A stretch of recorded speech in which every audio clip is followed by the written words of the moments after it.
ఆ ప్రతి ఇంటికి వచ్చి ఆ అవ్వ తాతల ముఖంలో చిరునవ్వును చూస్తూ ఆ పేదలకు నేరుగా చేతికి అందిస్తా ఉన్న పేదల అనుకూల భావజాలమైన మన ప్రభుత్వానికి మధ్య జరుగుతా ఉన్న యుద్ధం ఆలోచన చేయమని అడుగుతా ఉన్నా.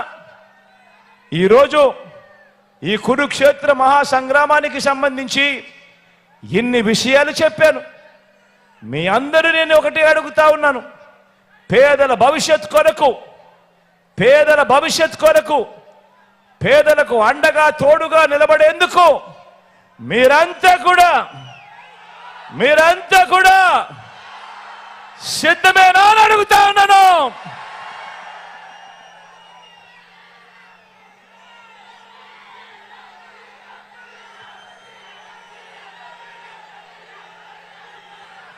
రాజకీయాలు నిజంగా చెడిపోయాయి.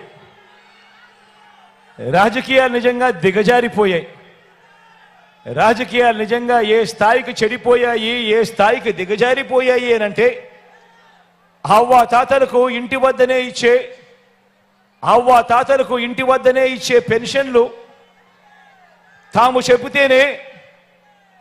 చెబితేనే చంద్రబాబు నాయుడు గారు ఆపించారు అని అహంకార ధోరణితో వాళ్ళ పార్టీకి సంబంధించిన ఎమ్మెల్యే అభ్యర్థులు మొన్ననే చూసా టీవీలో రాజమండ్రిలో టీడీపీ అభ్యర్థి ఆదిరెడ్డి వాసు లాంటి వారు ఏకంగా ప్రెస్ మీట్లు పెట్టి మరీ చెప్పటం మీరంతా కూడా చూశారు. వీళ్ళ అహంకార ధోరణిని ఏ రకంగా వాళ్ళంతా కూడా సిగ్గు లేకుండా చెప్పుకుంటా ఉన్నారో మీరంతా కూడా గమనించారు. ఇంతటి దుర్మార్గం చేసినందువల్ల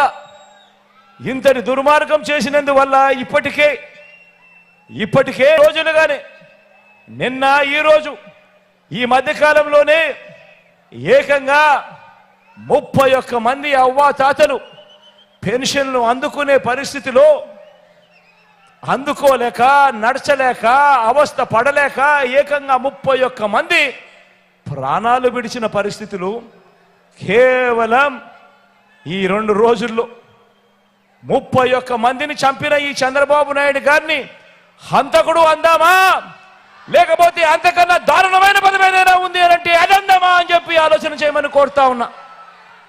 నేను అడుగుతా ఉన్నా ఇదే చంద్రబాబు నాయుడు, అయ్యా చంద్రబాబు నాయుడు గారు, ఈ రాష్ట్రంలో 66 లక్షల మంది పెన్షన్ తీసుకుంటా ఉన్నారు.